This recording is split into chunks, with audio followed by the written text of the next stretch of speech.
نحمده ونصلي ونسلم على رسوله الكريم أما بعد فأعوذ بالله من الشيطان الرجيم بسم الله الرحمن الرحيم إنما المؤمنون إخوة فأصلحوا بين أخويكم واتقوا الله لعلكم ترحمون. وعن أبي هريرة رضي الله تعالى عنه قال رسول الله صلى الله تعالى عليه وسلم المسلم أخو المسلم لا يظلمه ولا يخذله ولا يحقره التقوى هاهنا ويشير إلى صدره 3 مرات بحسب امرئ من الشر أن يحقر أخاه المسلم كل المسلم على المسلم حرام دمه وماله وعرضه أو كما قال عليه الصلاة والسلام رواه مسلم.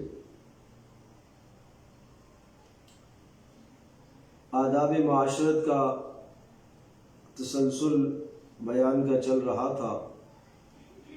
رسول اکرم صلی اللہ تعالی علیہ وسلم نے مبارک زندگی کے ہر شعبے سے متعلق بہترین رہنمائی اور بہترین ہدایات اپنی امت کو دی ہیں. اگر انسان رسول اللہ صلی اللہ تعالی علیہ وسلم کی ان ہدایات کے مطابق زندگی گزارتا ہے تو اللہ تبارک تعالیٰ اسے دونوں جہانوں میں کامیاب و کامران کرے گا اور اللہ پاک اس کو عزتوں سے نوازے گا. اور اگر رسول اللہ صلی اللہ تعالیٰ علیہ وسلم کی ہدایت آپ کی تعلیمات کو چھوڑ کر اپنی سوچ کے مطابق اپنے ماحول اور معاشرے کے مطابق زندگی گزارتا ہے تو دنیا بھی اس کی تباہ اور ناکام ہے اور آخرت میں بھی اس کی ناکامی ہے. رسول اکرم صلی اللہ تعالی علیہ وسلم کی بتائی ہوئی تعلیمات کو سمجھنے، سوچنے، پڑھنے سے پہلے ہمیشہ یہ قانون اور یہ ضابطہ اپنے دل و دماغ میں بٹھایا جائے کہ ایک میں اپنے آپ کے لیے کوئی بہتر بات سوچتا ہوں، ماں باپ میرے لیے کوئی بہتر بات اور بہتر فیصلہ سوچتے ہیں، اور جس معاشرے اور خاندان میں میں رہتا ہوں وہ خاندان والے میرے بارے میں کچھ بہتر سوچتے ہیں. یقیناً میں اپنی ذات کے لیے سب سے زیادہ مخلص اپنے آپ کو سمجھتا ہوں. آپ اپنی ذات کے لیے سب سے زیادہ اپنے آپ کو مخلص سمجھتے ہیں.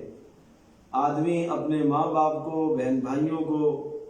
اور بہت قریبی دوست و احباب کو اپنے لیے سب سے زیادہ مخلص سمجھ رہا ہوتا ہے، اور ان مخلصوں کی رائے اور ان کی بات پر آدمی چل کر زندگی گزارتا ہے. اور دوسری طرف رسول اکرم صلی اللہ تعالی علیہ وسلم کی ہدایات اور ارشاد، ایک یہ کہ میں اپنے ذہن سے اپنے بارے میں کوئی بہترین رائے تجویز کروں کہ مجھے اس طرح سے زندگی گزارنی ہے، اور میرے لیے کوئی اور شخص متعین کرے کہ اس طرح سے زندگی گزارنی ہے، اور وہ شخص متعین کرنے والا وہ انتہائی مخلص بھی ہو اور انتہائی سمجھدار بھی ہو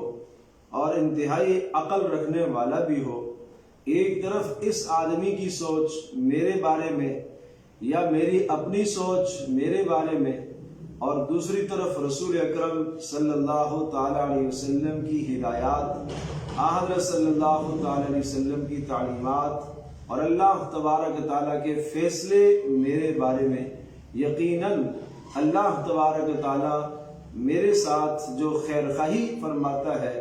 وہ خیر خواہی جو میں اپنی ذات کے ساتھ کرتا ہوں اس سے کہیں زیادہ اللہ پاک میرے بارے میں خیر خواہ ہے. رسول اکرم صلی اللہ تعالی علیہ وسلم جو میرے بارے میں خیر خواہ ہیں اور میرے متعلق جو آپ خیر خواہی رکھتے ہیں، شفقت اور پیار رکھتے ہیں، یقیناً میں اپنی ذات کے متعلق وہ خیر خواہی نہیں رکھتا جو رسول اکرم صلی اللہ تعالی علیہ وسلم کو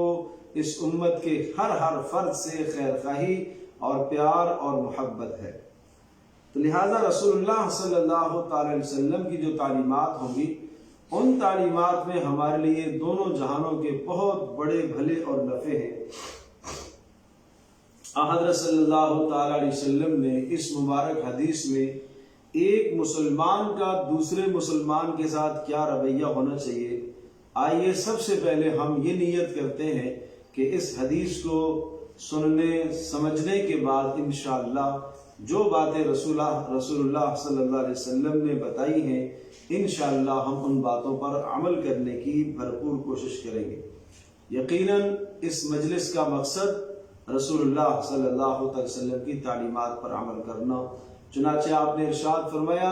المسلم اخو المسلم۔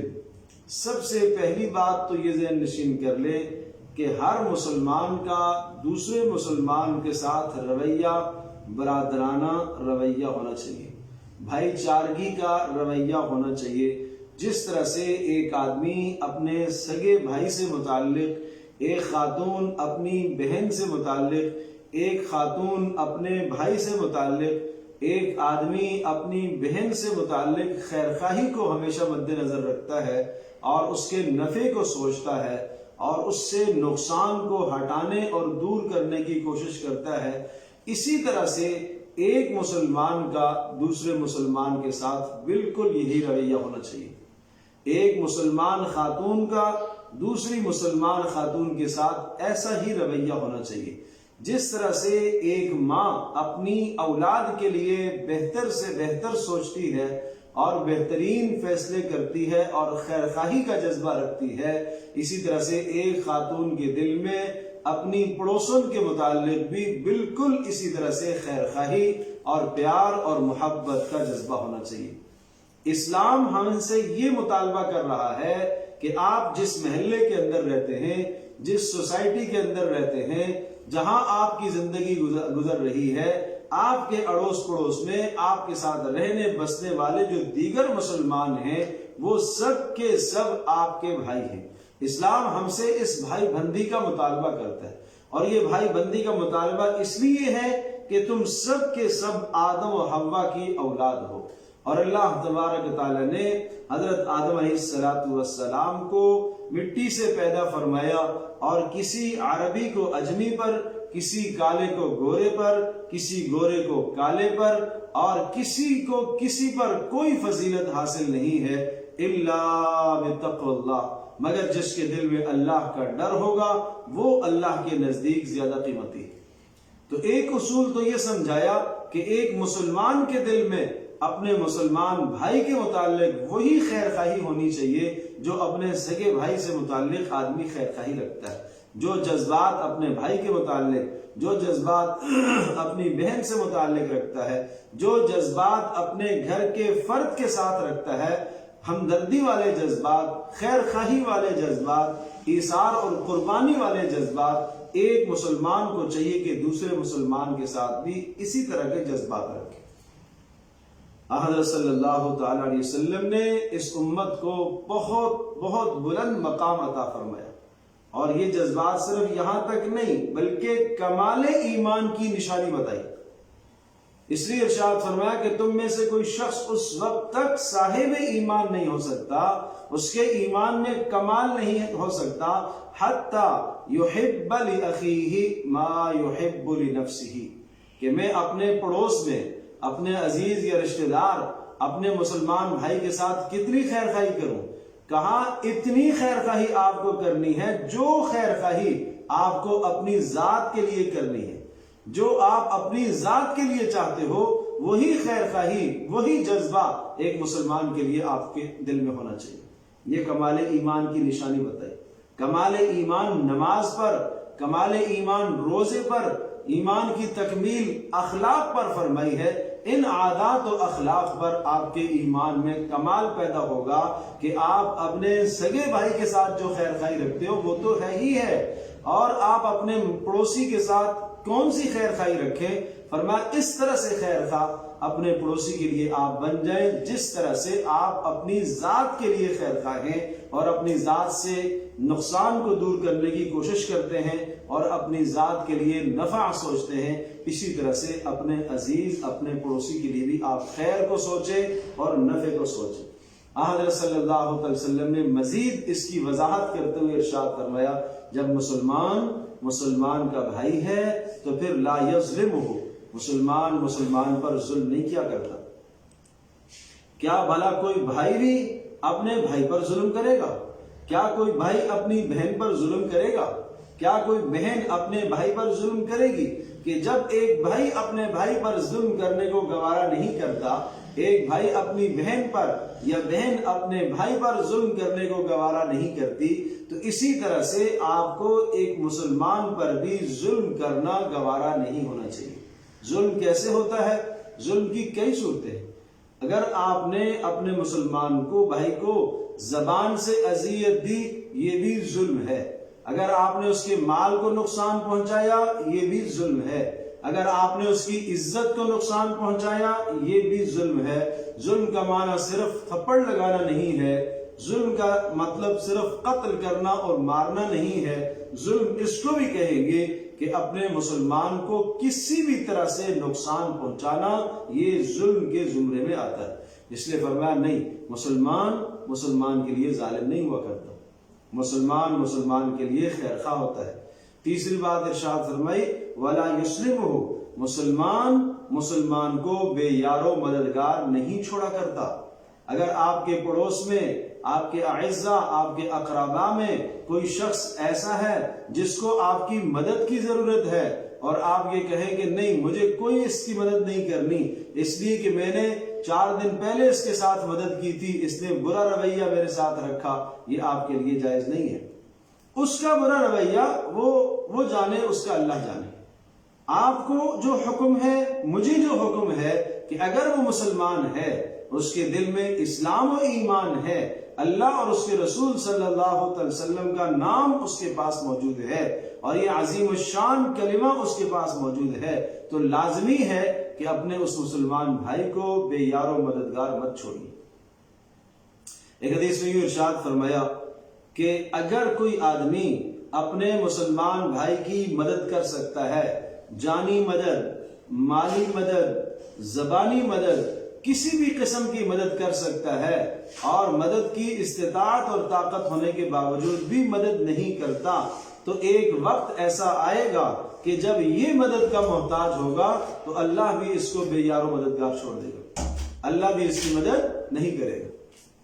تو اس لیے اس بات کا خیال رکھا جائے کہ کبھی بھی ایسا نہ ہو کہ اپنے اڑوس پڑوس میں، اعزاء اقرباء میں، رشتہ داروں میں اپنے کسی بھی مسلمان بھائی کو بے یار و مددگار نہ چھوڑا جائے، اس کو غیروں کے سپرد نہ کیا جائے، اس کو دشمنوں کے سپرد نہ کیا جائے، لوگوں کو اس پر ہنسنے کا موقع نہ دیا جائے، لوگ اس پر ہنسیں اور اس کا مذاق اڑائیں، اس کی کسی کمزوری کی وجہ سے، اس کی کسی لاچاری اور مجبوری کی بنیاد پر، اور ہم تماشا دیکھتے رہیں، یہ مسلمان کی شان نہیں ہوتی۔ مسلمان اپنے مسلمان بھائی کو بے یار و مددگار نہیں چھوڑتا، ہر موقع پر اس کی مدد کرتا ہے۔ اپنی زندگی کا محاسبہ فرمائیں، اپنی زندگی کا جائزہ لیں، اپنے گھر کا جائزہ لیں کہ اپنے اقرباء، اپنے اعزاء، آج کل تو پڑوس کے ساتھ تعاون کرنا، مدد کرنا، ایک عام مسلمان کے ساتھ تعاون کرنا، مدد کرنا بہت بڑی بات ہے۔ آج اپنے سگے بھائی کے ساتھ کوئی مدد نہیں کرتا، آج سگی بہن کے ساتھ کوئی مدد نہیں کرتا، آج قریبی جو رشتہ دار، جو محرم رشتے ہیں، ان کی آج کوئی لاج نہیں رکھتا۔ یہ کتنا بڑا ظلم ہے۔ آج آدمی جی رہا ہے صرف اپنی ذات کے لیے، کما رہا ہے صرف اپنی ذات کے لیے، اپنی ساری صلاحیتیں صرف اپنی ذات پر، اپنے بچوں پر، اپنی ساری کوششیں صرف اپنی ذات کے لیے۔ یہ مسلمان اپنی ذات کے لیے اس دنیا میں نہیں آیا، یہ مسلمان آیا ہے دوسروں کے لیے، یہ دوسروں کو نفع پہنچانے کے لیے آیا ہے۔ اس مسلمان کی شان یہ ہے کہ یہ دوسروں کو فائدہ پہنچاتا ہے، اپنی ذات کے لیے،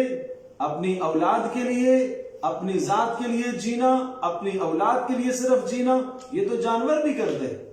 یہ احسان تو جانور بھی کرتا ہے، لیکن رسول اکرم صلی اللہ تعالی علیہ وسلم جو مبارک دین لے کر آئے، اس دین کے اندر بلند اخلاق یہ ہیں کہ آپ اپنے مسلمان بھائی کے لیے بھی بھلائی اور خیر خواہی کو سوچو۔ اور تیسری بات، رسول اللہ صلی اللہ تعالی علیہ وسلم نے تشریح اور وضاحت کرتے ہوئے یہ ارشاد فرمائی، وَلَا يَحْقِرُهُ، مسلمان کو کبھی حقیر نہیں سمجھا کرتا، مسلمان کو گھٹیا نہیں سمجھا کرتا،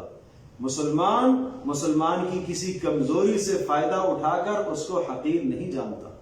یہ بہت بڑا ظلم ہے کسی مسلمان کو حقیر سمجھنا، کسی مسلمان کو گھٹیا اور کمتر سمجھنا، کسی مسلمان کی کمزوری سے فائدہ اٹھا کر اس کو حقیر اور اس کو ذلیل اور رسوا سمجھنا یا اس کو ذلیل کرنے کی کوشش کرنا۔ اللہ پاک ہماری حفاظت فرمائے، یہ بہت بڑا جرم ہے۔ اور رسول اللہ صلی اللہ تعالی علیہ وسلم نے پھر ارشاد فرمایا، التقوی ہاہنا ویشیر الی صدرہ، رسول اللہ صلی اللہ علیہ وسلم نے ارشاد فرمایا، اللہ کا ڈر یہاں ہوا کرتا ہے۔ دل کی طرف آپ نے اشارہ فرمایا، اللہ کا ڈر یہاں ہوا کرتا ہے۔ یہ اشارہ اس بات کی طرف ہے کہ اگر ایک مسلمان پر ظلم کرتا ہے، ایک مسلمان کو بے یار و مددگار چھوڑ دیتا ہے، ایک مسلمان کی تحقیر اور اس کی حقارت کرتا ہے، اس کو ذلیل کرتا ہے، تو اس کا مطلب یہ ہوا اس کے دل میں اللہ کا خوف نہیں، اس کے دل میں اللہ کی محبت نہیں ہے۔ یہ ایک بہت بڑی پہچان اور ایک بہت بڑا معیار بتایا، اپنے ایمان کو پرکھنے کا ایک معیار سمجھایا کہ اگر آپ کی زندگی میں اپنے مسلمان بھائی کے ساتھ ہمدردی نہیں ہے، اپنے مسلمان بھائی کی مدد کرنے کا جذبہ نہیں ہے، اپنے مسلمان بھائی کے ساتھ خیر خواہی کا جذبہ نہیں ہے، تو اس کا مطلب یہ ہوا کہ آپ کا دل اللہ کی محبت سے خالی ہے، آپ کا دل اللہ کے خوف اور ڈر سے خالی ہے۔ اور جب دل اللہ کی محبت سے اور اللہ کے خوف سے خالی ہے تو معنی یہ ہوا کہ دل میں ایمان بھی نہیں۔ اس لیے کہ جتنا دل میں ایمان آتا ہے، اللہ کی ذات عالی پر بھروسہ آتا ہے، اللہ کی ذات عالی پر اعتماد آتا ہے، اللہ کی محبت اتنی بڑھتی ہے، اللہ کا خوف اتنا بڑھتا چلا جاتا ہے۔ اور پھر رسول اللہ صلی اللہ علیہ وسلم نے ارشاد فرمایا، بِحَسْبِ امْرِئٍ مِّنَ الشَّرِّ أَن يَحْقِرَ أَخَاهُ الْمُسْلِمَ، آدمی کے برا ہونے کی پہچان کیا ہے؟ آپ یہ کہتے ہو معاشرے میں یہ آدمی بڑا گندا آدمی ہے، یہ آدمی بڑا برا آدمی ہے، اس کے اخلاق برے ہیں، یہ ایسا ہے، یہ ویسا ہے، ہم اپنی طرف سے اچھائی اور برائی کے فیصلے کر لیتے ہیں۔ فرمایا معاشرے میں سب سے برا انسان، آدمی کی برائی کی پہچان کیا ہے؟ فرمایا ان یحقر اخاہ المسلم، اپنے مسلمان بھائی کو حقیر سمجھ لے، یہ اس کے برا ہونے کے لیے کافی ہے۔ باقی سارے آداب اس کے اندر اچھے ہیں، ساری صفات اس کے اندر اچھی ہے، وہ نمازی بھی ہے، وہ تہجد گزار بھی ہے، وہ روزے دار بھی ہے، وہ قیام اللیل کا اہتمام کرنے والا ہے، وہ صدقہ و خیرات کرنے والا ہے، لیکن ایک مسلمان کو حقیر جانتا ہے، ایک مسلمان کی حقارت اس کے دل میں ہے، تو سمجھ لو کہ اس کے برا ہونے کے لیے یہی کافی ہے۔ یعنی یہ ایک ایسی عادت اور ایک ایسی خصلت اور ایک ایسی برائی ہے کہ جس برائی نے اس کی تمام اچھائیوں پر پانی پھیر دیا ہے۔ جیسے آپ دیکھتے ہیں کہ ایک برائی کسی شخص کے اندر ایسی ہوتی ہے کہ وہ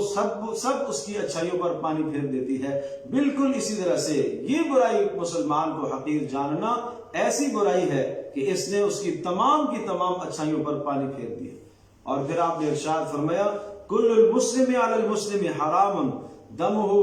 ومالہ وعرضہ، کہ ایک مسلمان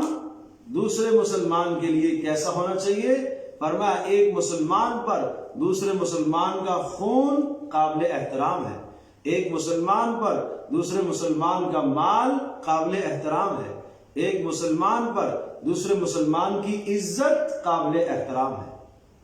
ایک مرتبہ رسول اللہ صلی اللہ تعالی علیہ وسلم نے حج کے موقع پر حضرت صلی اللہ علیہ وسلم نے عرفات میں کھڑے ہو کر یوں لوگوں سے پوچھا، بتاؤ کون سا آج دن ہے؟ کہا یہ یوم عرفہ ہے۔ کون سی جگہ ہے؟ کہا یہ مکہ مکرمہ امن والا شہر ہے۔ تو مہینہ بھی احترام والا ہے، شہر بھی احترام والا ہے، دن بھی احترام والا ہے۔ تو صحابہ کہنے لگے، ہم سمجھ گئے کہ شاید ہمارا خیال ہونے لگا کہ رسول اللہ شاید آج کے دن کا نام کچھ اور رکھنا چاہتے ہیں۔ آپ علیہ السلام نے پھر یوں سمجھایا کہ جس طرح سے آج کا دن قابل احترام اور یہ جگہ قابل احترام اور یہ مہینہ قابل احترام، اسی طرح سے ایک مسلمان کے لیے دوسرے مسلمان کی عزت، دوسرے مسلمان کا خون، دوسرے مسلمان کا مال قابل احترام ہے۔ کسی مسلمان کو زیب نہیں دیتا کہ اپنے مسلمان کے مال پر ڈاکہ ڈالے۔ یہ ڈاکہ ڈالنا تو نہیں ہے کہ کسی کے گھر میں جا کے مال لوٹا، لیکن بغیر کسی کی اجازت کے اس کا مال لے لینا یہ بھی قابل جرم بات ہے۔ میراث تقسیم نہ ہو، تقسیم نہ کرنا، حصہ سارا کا سارا خود دبا لینا، یہ بھی بہت بڑا جرم ہے، یہ بھی بہت بڑا جرم ہے۔ اسی طرح سے کسی کا بھی مال اس کی اجازت اور اس کی خوشی کے بغیر استعمال کرنا یہ حرام ہے، اس سے آدمی کو بچنا چاہیے۔ ایک حدیث پاک میں رسول اللہ صلی اللہ علیہ وسلم نے ایک اور اس بات کی وضاحت کہ ایک مسلمان کا بھائی ہوا کرتا ہے۔ آپ نے ارشاد فرمایا، وَمَنْ كَانَ فِي حَاجَةِ أَخِيهِ كَانَ اللَّهُ فِي حَاجَتِهِ۔ جو آدمی اپنے مسلمان بھائی کی مدد میں لگا رہتا ہے، اللہ بھی اس کی مدد کرتا رہتا ہے۔ اور ایک ضابطہ اور اصول سمجھا دیا، جو آدمی یہ چاہتا ہے کہ اس کی زندگی میں اللہ کی مدد شامل حال رہے۔ کیا آپ یہ چاہتے ہیں کہ اللہ کی مدد شامل حال رہے؟ اگر آپ یہ چاہتے ہیں کہ اللہ کی مدد آپ کے ہر معاملے میں اللہ کی مدد آپ کے ساتھ رہے، تو اس کا فارمولہ اور اصول اور قانون اور ضابطہ سمجھایا کہ تم اپنے کسی مسلمان بھائی کی مدد کرو۔ جب تم اپنے مسلمان بھائی کی مدد کرو گے تو نتیجے میں اللہ پاک تمہاری مدد کرے گا۔ اور فرمایا، وَمَنْ فَرَّجَ عَنْ مُؤْمِنٍ كُرْبَةً فَرَّجَ اللَّهُ عَنْهُ كُرْبَةً مِنْ كُرْبَاتِ يَوْمِ الْقِيَامَةِ۔ جو اس دنیا میں اپنے مسلمان بھائی سے ایک چھوٹی سی تکلیف کو ہٹا دیتا ہے۔ ایک مسلمان تکلیف میں مبتلا ہے، آپ کی زبان کے دو بول بولنے سے وہ تکلیف اس کی چھٹ گئی، غم اس کا چھٹ گیا۔ آپ کسی قرضے میں مبتلا ہے، آپ نے تھوڑی سی مدد کی، قرضہ اس کا ہلکا ہو گیا۔ کسی اور پریشانی میں مبتلا ہے، آپ نے اس کی پریشانی کو ہلکا کر دیا۔ فرمایا اللہ تبارک و تعالیٰ قیامت کے دن اس کو بڑی پریشانیوں سے نجات عطا کرے گا، اس لیے کہ اس نے ایک مسلمان کا دل خوش کیا۔ وَمَنْ سَتَرَ مُسْلِمًا سَتَرَهُ اللَّهُ يَوْمَ الْقِيَامَةِ۔ اور اسی طرح سے فرمایا، مسلمان جب مسلمان کا بھائی ہے تو اس میں یہ بات بھی شامل ہے، جو اپنے مسلمان بھائی کے عیب پر پردہ ڈالتا ہے، اس کی برائی کو چھپاتا ہے، اللہ تبارک و تعالیٰ اس کے عیبوں پر پردہ ڈالے گا۔ اللہ پاک اس کی برائی کو چھپا لے گا، اللہ پاک اس کو لوگوں کے سامنے ذلیل اور رسوا نہیں ہونے دے گا۔ اور ایک حدیث میں یوں ارشاد فرمایا، جو کسی کے عیبوں کو تلاش کرتا ہے، جو مسلمانوں کے عیبوں کو تلاش کرتا ہے، اللہ پاک اس کے عیبوں کو تلاش کرنے لگ جاتا ہے، اور اللہ پاک جس کے عیبوں کو تلاش کرنے لگ جاتا ہے، اللہ گھر بیٹھے اس کو ذلیل اور رسوا کر دیتا ہے۔